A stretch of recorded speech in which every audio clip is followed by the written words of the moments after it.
Welcome home. We are WNST, AM 1570, Towson, Baltimore, and Baltimore Positive. We are getting the Maryland Crab Cake Tour back out on the road, presented by our friends at the Maryland Lottery. I have 10 times the cash, but I'm getting these Pac-Man ones for next week. We're going to be at Fadley's each and every Friday that there is a baseball game. We'll be live from 2 until 5. Cross your fingers. I don't have to use the bathroom. It's not too far away. The new Lexington Market. It's going to be beautiful. Luke's coming down from 2 until 3 on Fridays, and we begin our Crab Cake Tour on Tuesday at Costas. The bridge has fallen. We have lost Peter Angelos. Ownership is transferred. The Orioles are really good. The weather really stinks. And then we lost Larry Lucchino earlier this week. And I started reaching to people 2-3 weeks ago in anticipation of opening day. I may have even reached to Charles Steinberg 2-3 weeks ago. Rick Vaughn hasn't been on in a minute, but Janet Marie, I found her before opening day, and it was before Larry died, but after Peter died, but before Rubenstein bought the team.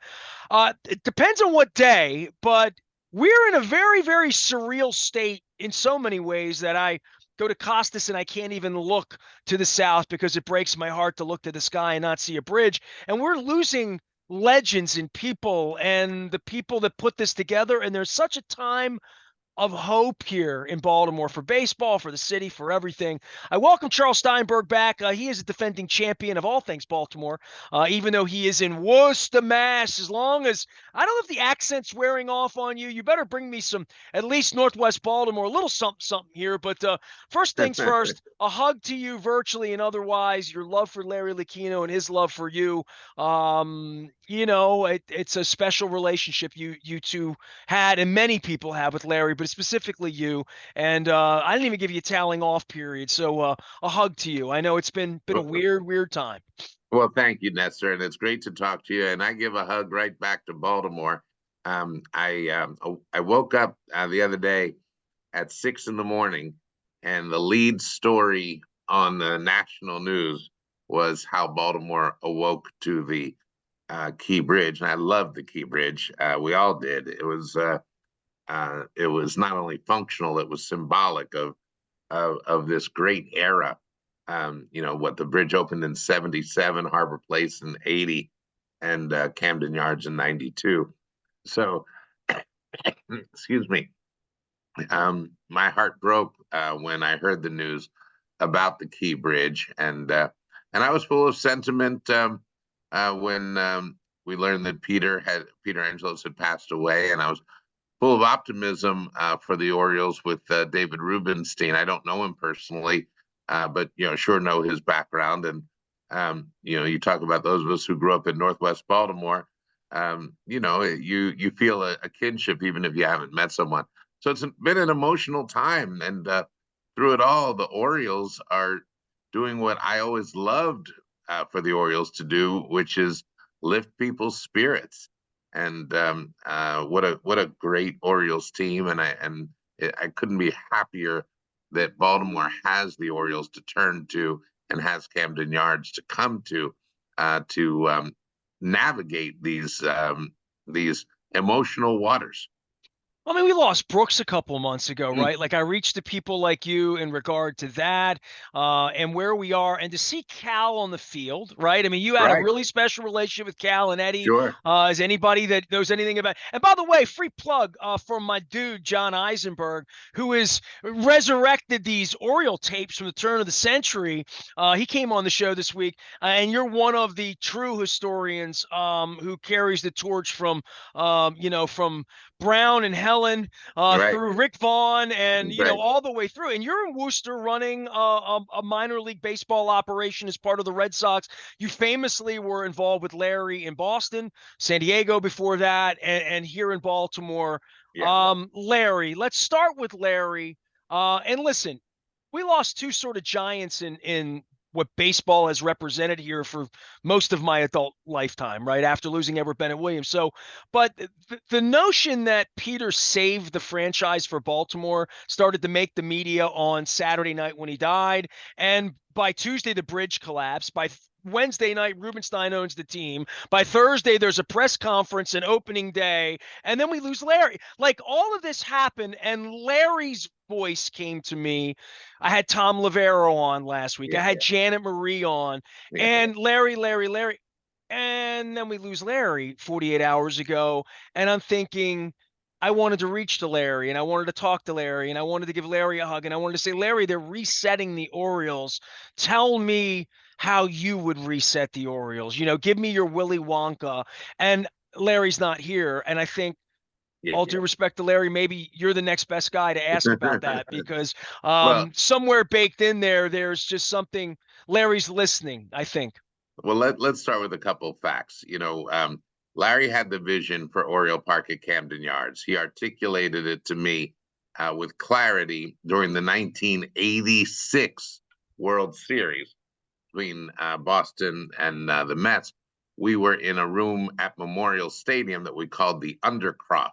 It was under the first base stands on the first base side, and we had cleaned it out and made it a A little luxury amenity. facility, no doubt. Right. But for our designated hitters and our DHs, were just doing great. They were they were businessmen and women voluntarily selling season tickets on the Orioles' behalf, and we had a reception for them during that 1986 World Series. And that's when Larry, knowing that I'm from Baltimore and he's not, said to me, I said, "You really think we're going to build a new stadium?" He said, "No, we're going to build two new stadiums." I said, "What are you, nuts?" He said, "One So, for so hold on. The baseball." Colts are gone 2 years, right? Yeah. Edward He said, Bennett yeah. Williams is rumored to be trying to pirate the Orioles to DC if we can't fix the stadium problem, right? And And right, yes, and Larry says, one for baseball, one for football. I said, Larry, I know you're Ivy League educated and you're a Washington lawyer, which of course was not, a great thing to be if you're from Baltimore. But how do you think you're going to get two done? He said, there's a difference between a stadium and a ballpark. A ballpark is asymmetrical. It's idiosyncratic. It's intimate. Stadiums are big and multi-purpose. And he then proceeded to fine us $5 if we called it a stadium. So he passionately articulated and envisioned an old-fashioned downtown ballpark with modern amenities.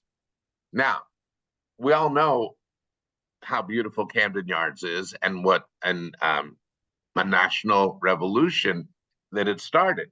There's more than 100 ballparks now because of Camden Yards. You have 30 major league teams. you're sitting in one, right? Yeah, Literally I in am Worcester, sitting right? in the Yeah. baby of the family. I'm in the fifth ballpark project that Larry and Janet Marie were involved in together.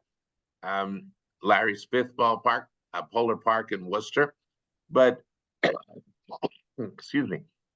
But throughout Major League Baseball and minor league baseball, downtowns have been transformed because of Camden Yards. But there's more to the story because in 1992, when the ballpark opened, Larry had offered, committed, and given what turned out to be a 30-year commitment. It was 15, and then there were more things that then Governor Shaver said, Larry, can we double it? And Larry said, yes, but can we get this, and this done? And so it was a 30-year commitment. So Larry, working for Edward Bennett Williams, made the commitment, and it's a commitment all of us remember on May 2nd, 1988, don't we?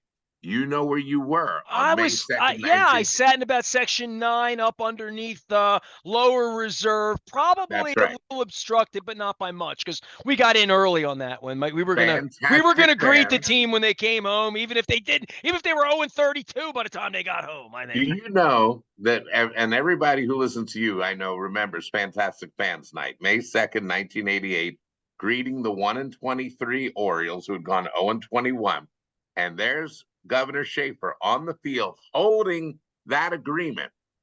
And that was the lease that would keep the Orioles in, as he put it, downtown Baltimore. And that was historic. So that is what saved the Orioles for Baltimore, for Maryland.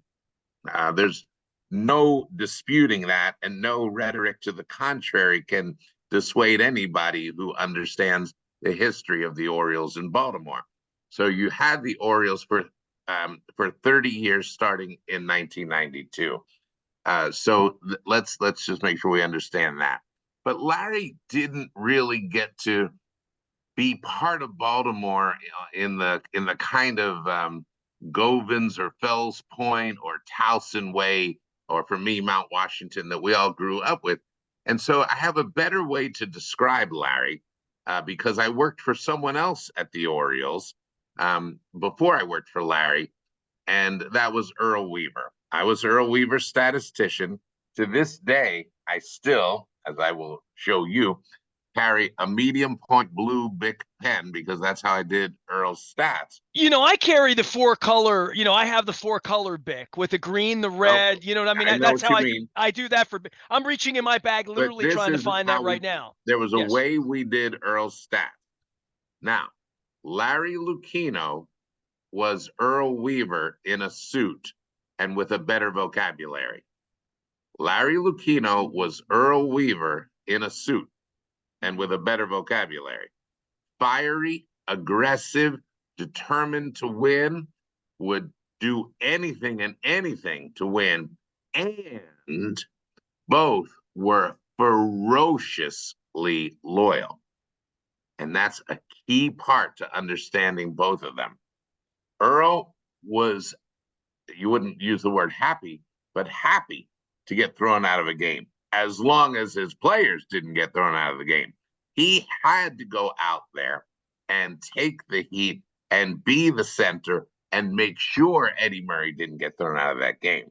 And the famous YouTube scene that is required viewing if you're of a sufficient age. No. You, It's required viewing whenever you're in a bad mood because it's the best.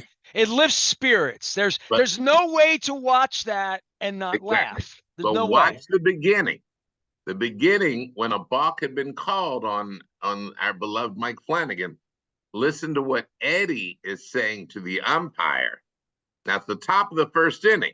You cannot let I Eddie was at Murray the get thrown game out of the that game. night. I mean, I attended that game. I remember that game well. But Earl had to go out there and be the heat receptacle. That was Larry Lucchino. Larry had to go out there and make sure his owners were shielded, make sure his employees were shielded. Earl protected me when I messed up the stats. Certainly one day, a famous story in the 79 playoff, and Earl was just stunningly, aggressively loyal to me. And Larry was the same way. Larry Lucchino was Earl Weaver in a suit, but with a better vocabulary. Charles Steinberg is here. He's always sort of spiritually here in Baltimore. He's in a Worcester with the Woo Sox. And I'm going to give you a little oxygen on all that. But I got to ask you a really important question. It's a shoot interview. I mean, I got to ask you an important question because Larry died and Peter died, and like my page is full of this and that, and people coming on, and whatever, and nothing awful in any way, but just attaching things to legacies in whatever way they would. Someone said Edward Bennett Williams really wanted to move the team to DC. Yeah. Is that accurate or is that not accurate? Like Yeah. portray the truth for me on that. Yeah. My understanding from all of my talks with Larry, yes, that was the original intention. But look at when it was. He was eyeing the Orioles in the mid 70s, eyeing the Orioles, but the sale was consummated August 2nd, 79. Well, all of us know exactly what we were doing practically every day of that summer. And we know the DeCinces home run. What was that, June 22nd? We know the doubleheader the next day. We know Eddie hitting the 3-run homer in the 10th inning. We know Terry Crowley getting the pinch 2-run single. We know Orioles magic. And now, yeah, I think they thought they would move the team to Washington, but wait a minute. What the heck is happening? The Orioles attendance in 1979 was about 1.7. That was about 700,000 more than it had ever been before. So, I mean, would you go so far as to say like FBR and Oriole Magic and the team itself on the field sort of willed the team to stay and You but bet. it sort of won Edward Bennett Williams over to some degree. Absolutely. And when he passed away on August 13th of 1988, 3 days later, I was just talking to John Miller about this yesterday. 3 days later, Tuesday, August 16th, it's going to be our first home game. And I'm working on what John Miller's going to say about Edward Bennett Williams. And I'm from Baltimore. I thought that Williams witnessed this affection in 1979. I might even still think that. Larry punches me in the arm and goes, he didn't just witness it, he nurtured it. He was involved in it. Well, all right, maybe you think so. But You do a pretty good. That's a pretty good Larry. You do. You yeah, know him well. 45 years, you get to know somebody. That's Let a me good tell you, Larry. 45 years. So, so absolutely, the fans, all of us, we all know who we all are. We all know Section 34. We all know Orioles Magic. We all know 1980 winning 100 games and finishing second. We all know the final day of the 1982 season. We know all of that. I mean, 83 was kind of the cherry on top, but 79 through, well, really 77 with the 8 rookies through 82, what a time that was. And so, That's why we're all still here. well, you're right. But what I was thrilled about, here I am in Massachusetts, Boston Red Sox, Worcester Red Sox, Fenway Park, Polar Park, but I'm watching the Orioles from afar, and the Orioles fans came back and were there, and were there for the Orioles last year. I came down. I saw the team. I went to spring training this year. Saw them in Sarasota. To see that the Oriole fans were rewarded for decades of loyalty, that absolutely thrilled me. And it's more orange than it had ever been, even in our glory days. So that color was not nearly as prominent. So Larry kept the Orioles in Baltimore. The 30-year agreement was immutable. What convinced Edward Bennett Williams to keep the team as opposed to trying to soak in some money in Northern Virginia? Because he kind of probably could have gotten away with it, right? I mean, yeah, in On the 80s, he could have been that guy. And I mean, look at what the A's are going through now. Like, it could have been done at that time, right?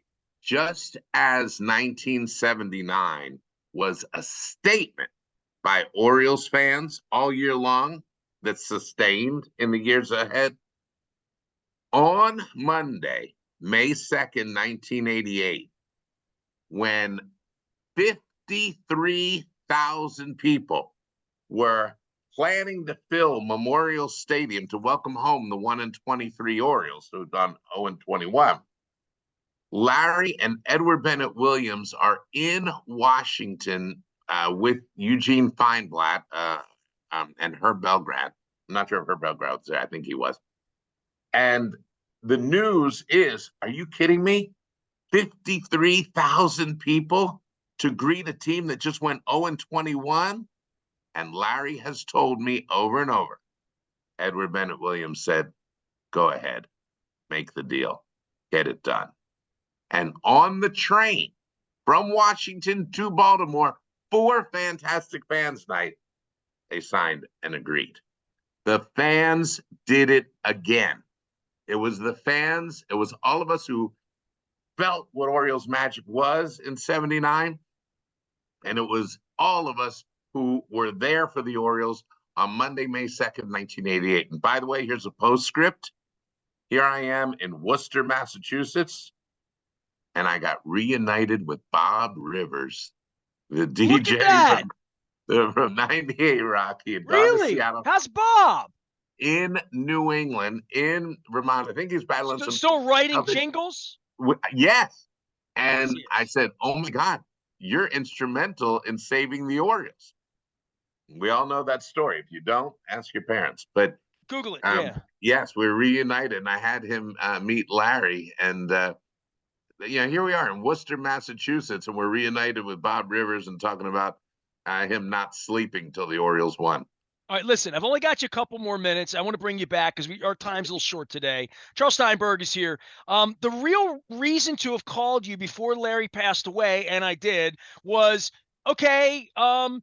Hey, Charles, I'm David Rubenstein. You want to come run my baseball team? Well, I'm doing some things up here. So if you were to come into this and fly into this, heart of hearts, whether that would be the reality of real Charles Steinberg being a real team coming here, or whether they called you and said, just what do you think we should do? Because that's the question I'm asking everyone, because I've mentioned Deepak Chopra several times and said, it's full of pure potentiality in so many ways Mm. to fix things. And when I've talked to one of Mr. Rubenstein's guys on opening day, and I said, I've waited 20 years for you to come here. I'm your friend. I'm not your enemy. And like, I don't know where you begin with me or people like me who were really sideways, as opposed to every business and people that are lacrosse and people that went away.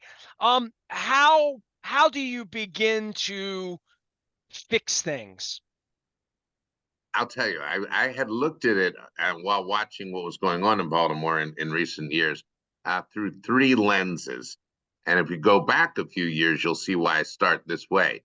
I thought the first thing you need to do is fix the team. Now that's been done brilliantly. Just early. Mike Elias, Eve Rosenbaum, what a job they've done. Second lens is to um, improve the energy, spirit, warmth, and hospitality in the ballpark. The ushers are the best, but you could tell that they knew whether or not they were being supported or not. And that has to come from the top. The entire embrace, the energy, the enthusiasm, the sense of welcome, the happiness that we all knew at Memorial Stadium and we have felt at Camden Yards. You've got to make sure that uh, the experience, the human experience, as well as entertainment, is just so welcoming.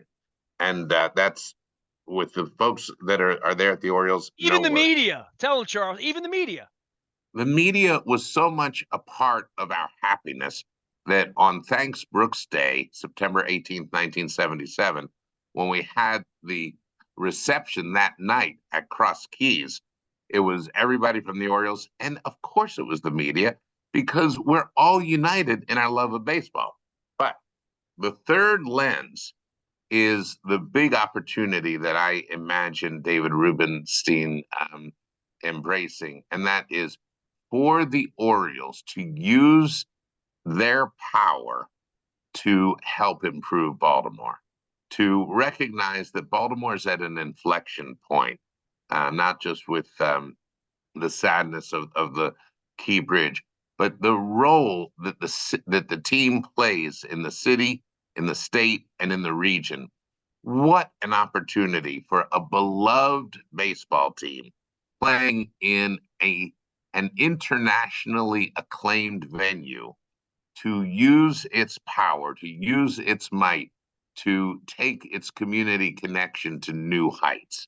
That's where I think the Orioles can regain their beloved status all over and take it to levels that they never really had even gotten to before.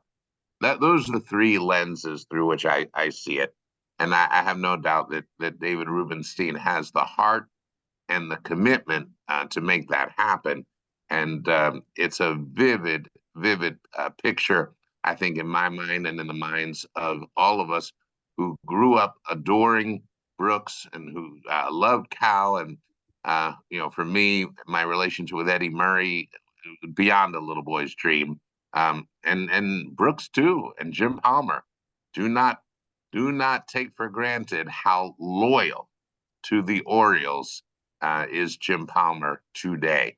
But Brooks and Frank and Palmer and Weaver and Eddie and Cal and Boog and Rick Dempsey. I mean, there's a new generation now, and that's wonderful.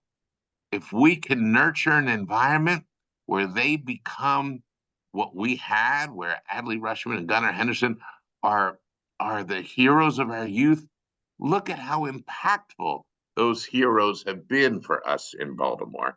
And I think that that's where Baltimore can benefit, and Maryland and the entire region um, what we used to call the land of pleasant living, can benefit from the Orioles star shining so brightly, and that's what those of us in the Orioles diaspora are imagining from our points around the globe. You're hired. Charles Steinberg is here. Tell me what you do for the Woo Sox, and then I'll let you run out the door. And Well, tell me when you're coming down here and having a proper crab cake with me. Bring me a little lobster roll too, or let something like that. You know. let's honor Larry Lucchino by telling you how warm and fuzzy he was when he said to me at the Boston Red Sox, I think I'm going to have to make you president. So, yes, I'm the president of the Worcester Red Sox. Everybody from Baltimore is welcome, especially when we play Norfolk here.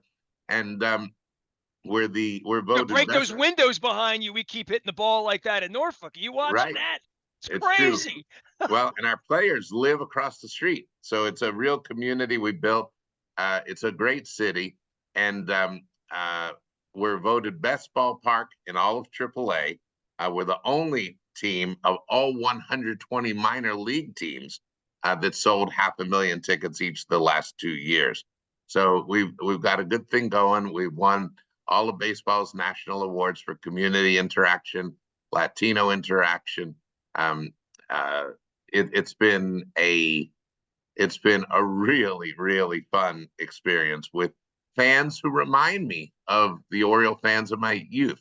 They're good people. They love their baseball. They know their baseball, and they love walking down the street and seeing tomorrow's major league stars just walking around Worcester. It's happening, and it's very cool.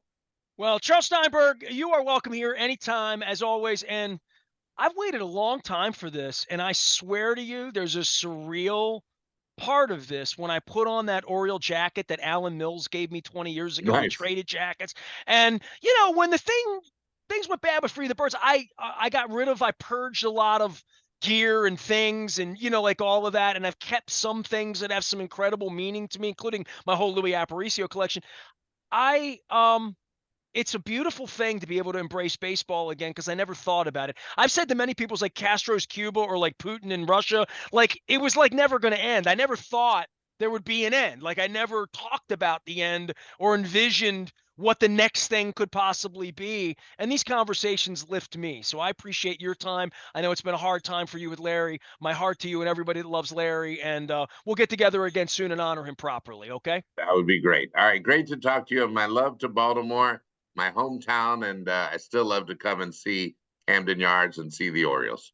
Well, I tell you what, I was when Larry died, I have pictures of me and Larry drinking a beer together in San Diego in 1997, and I found Hmm. the picture of him with my wife's jersey that you Hmm. made I possible. My remember. wife was battling this 10 years ago this week. It Wow, was literally so. I Thank remember. you, heart to you. We'll see you up in Worcester with all of our Norfolk Tides because we don't have any room for them here, and we're gonna Let's have to go. trade them away. I am Nestor. We are WNST AM 1570 Towson, Baltimore. Stay with us. We're Baltimore positive.